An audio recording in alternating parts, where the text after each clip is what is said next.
Okay, guys, we got a little sidetracked because we ran into a guy on the street who was like, I have a bookstore up the street. Do you want to come in? And we were like, who are we to say no? 예뻐요. And so we sat down. They gave us a welcome drink.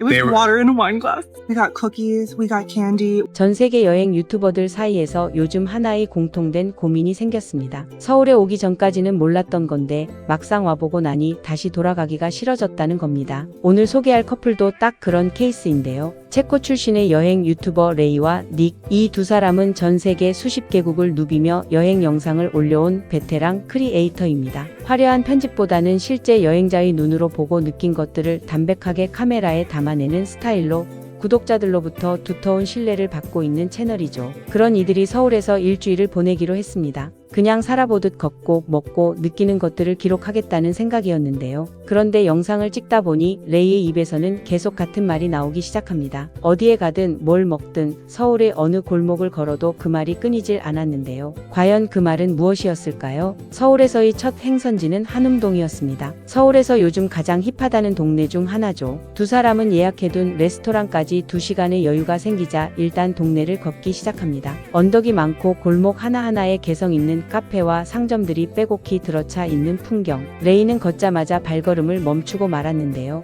이 동네 진짜 예쁘다. 카페도 많고 레스토랑도 많고 상점들도 정말 많아요. 그런데 특히 이 동네에서 정말 인상적인 건 한국 브랜드들이 이 지역을 위해 정말 잘 해내고 있다는 거예요. 레이가 말한 한국 브랜드의 힘. 사실 한음동에는 대기업 프랜차이즈보다 감각 있는 독립 한국 브랜드들이 훨씬 더 많습니다. 전 세계 어느 트렌디한 도시에 가도 결국 스타벅스와 맥도날드가 즐비한 것과는 완전히 다른 풍경인 거죠. 한국의 동네 상권이 살아있다는 것. 이게 외국인 눈에는 그 자체로 충격이었던 겁니다. I'm impressed that there's this like fast fashion store selling vintage like t-shirts and one of them says 1997 on it.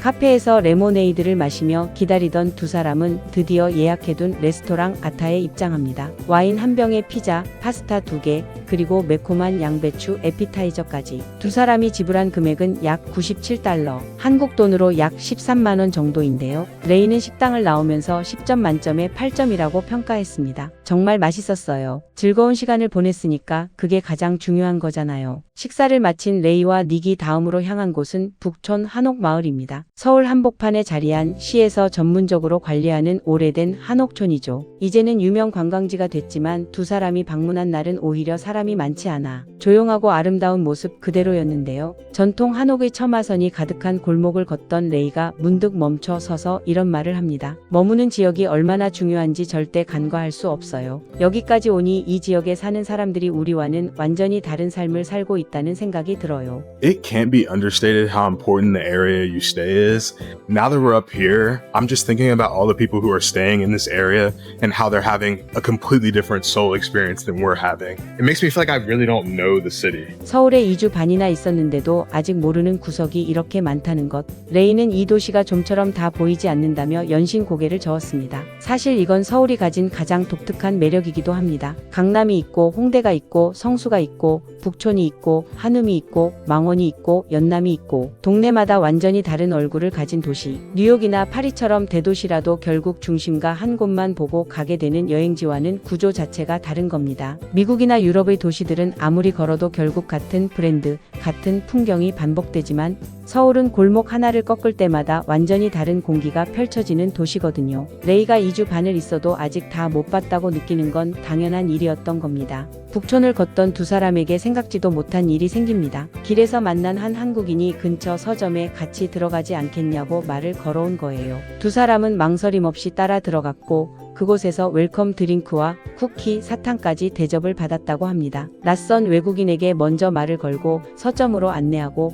음료와 간식을 대접하는 것. 한국인들에게는 그냥 친절한 일상의 한 장면이지만 외국 여행자들에게는 평생 기억에 남는 순간이 됩니다. 이걸 한국인들은 여전히 당연하게 여기고 있는 거죠. 다음 날 두 사람은 경복궁으로 향했습니다. 조선시대 가장 대표적인 궁궐이자 서울에서 가장 오래된 유적지 중 하나인 곳이죠. 한복을 입고 오면 입장이 무료라는 점도 인상적이었지만 닉은 직접 보고 난 뒤 일본의 신사와 비교를 시작합니다. 일본의 신사는 나무의 조각만 있고 색깔은 없는 것 같아요. 스타일은 다르지만 한국은 나무 들보에 색깔이 섞여 있어 정말 정교해요. 수백 년을 버텨온 목조 건물에 여전히 선명하게 살아있는 단청의 색감. 그것이 닉의 눈에는 한국만이 가진 특별한 아름다움으로 비친 겁니다. 일본을 다녀온 뒤 한국을 방문한 여행자들이 공통으로 하는 말이 있습니다. 닮은 듯 전혀 다르다고. 한옥의 처마와 단청은 일본 건축과는 완전히 다른 감각에서 출발한다는 걸 경복궁에서 처음 깨닫는 외국인들이 많습니다. 경복궁에서 또 하나의 뜻밖의 만남이 이어집니다. 영어 연습을 하고 싶다며 다가온 한 한국인이 있었는데요. 알고 봤더니 중국어, 일본어, 한국어, 영어, 스페인어, 아랍어, 터키어까지 구사하는 언어 천재였던 겁니다. 두 사람은 무려 20분 넘게 그와 대화를 나눴다고 합니다. 레이는 이런 말을 남겼습니다. 거의 모든 관광지에서 누군가 다가와 영어 연습하고 싶다고 해요. 그러면 우리는 맞아요. 물론이죠 라고 했죠. 언어를 배우기 위해 외국인에게 직접 말을 거는 적극적인 한국인들, 그리고 낯선 외국인과 20분을 웃으며 대화할 수 있는 넉넉한 환경. 치안이 뒷받침되지 않으면 절대 일어날 수 없는 일들입니다. 배가 고파진 두 사람은 구독자 댓글에서 추천받은 이삭 토스트를 찾아 나섭니다. 한국 저녁 어디서든 보이는 그 토스트 가게. 외국인들이 방문하기 전까지는 그냥 평범한 길거리 샌드위치인 줄만 알았던 거죠. 레이가 베이컨, 감자, 피자, 토스트를 한 입 베어 물자 눈이 동그래졌습니다. 해시 브라운이 최고야. 해시 브라운이 없으면 그렇게 특별하진 않겠지만 확실히 맛있어. 토마토 소스만 아니었으면 10점 만점에 10점이었을 거야. 10점 만점에 10점이라는 말이 나올 뻔한 한국 길거리 토스트. 유럽의 샌드위치 문화와는 차원이 다른 조합이었던 거죠. 해시 브라운, 계란, 햄, 모짜렐라, 치즈,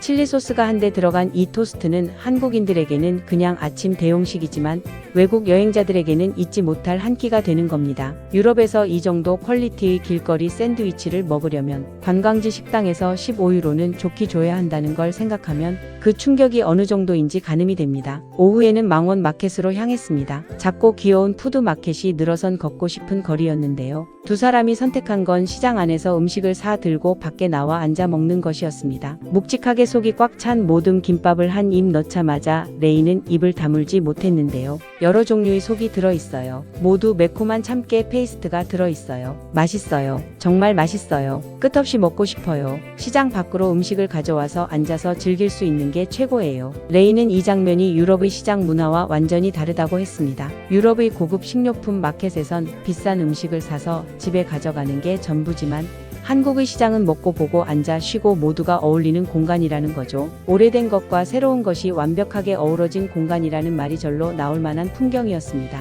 그리고 이 커플의 서울 일주일 중 가장 극적인 반응이 나온 장면은 생각지도 않은 곳에서 터졌습니다. 서울의 한 작은 타코 가게를 들렀을 때였는데요. 리뷰가 겨우 10개밖에 없는 아무도 모를 것 같은 그 가게에서 레이는 이런 말을 남겼습니다. 살면서 이보다 더 맛있는 타코는 거의 없을 거예요. 저도 살면서 이보다 더 맛있는 타코는 거의 못 먹었는데 타코는 정말 많이 먹었어요. 멕시코의 티아나와 CDMX까지 직접 다녀온 레이가 한 말입니다. 타코의 본고장이라고 할 수 있는 멕시코 현지 타코보다 서울의 타코가 더 맛있다는 것. 이건 단순한 음식 자랑이 아닙니다. 한국이 외국 음식을 받아들이고 재해석하는 능력이 세계 어느 나라보다 뛰어나다는 걸 보여주는 장면이기도 합니다. 김치찌개와 삼겹살만 잘하는 것이 아니라 타코도 현지인을 능가하는 나라. 그게 지금의 서울이라는 거죠. 서울에서의 마지막 큰 이벤트는 올리브영이었습니다. 레이는 올리브영에 가기 위해 30분을 걸어가는 수고도 마다하지 않았는데요. 가게 앞에 도착하자마자 닉이 이런 말을 합니다. 내가 가본 올리브영은 도시에 하나밖에 없는 줄 알았어. 그런데 모든 블록에 한 명씩 있는 것 같아. 이게 정말 미친 짓이라고 생각하는 거야. 자몽 바디워시,